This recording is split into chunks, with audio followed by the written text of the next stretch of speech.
This is where our opportunity lies as architects from this region. And I use the word region because India as a geopolitical boundary is only about 70 years old.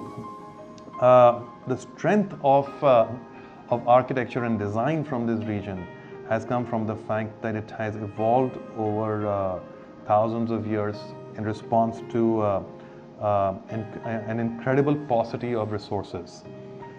And by and large, vernacular, traditional, evolved architecture has been very sensitive of climate, has been very, very sensitive of resource, it has been very sensitive of social, of culture, of various issues pertaining to human civilization. We find that over the last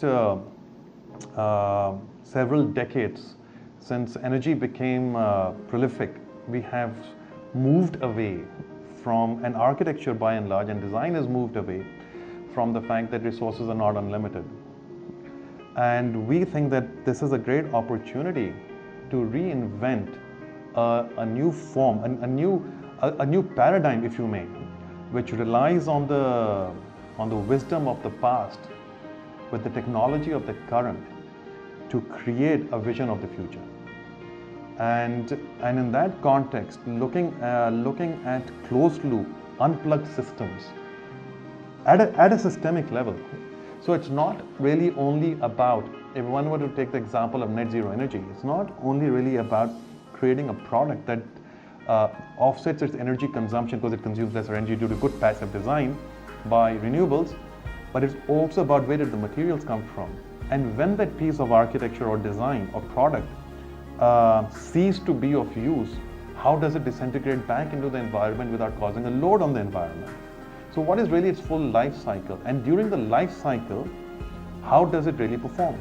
So if one were to take nature as an example, and one was to look at habitation, the anthill, the snail shell, all forms evolved by different species in nature. They all serve the purpose that they're built for. They serve the purpose of habitation, of interaction, of interconnectivity. They're unplugged, and when they cease to provide their function, they blend and merge back into nature itself. We need to start thinking like that, and this is a very unique point in time where renewables, technology, materials, the future of materials is all coming together, and in a systemic way where we can, as architects and designers, influence a completely new evolution of unplugged architecture.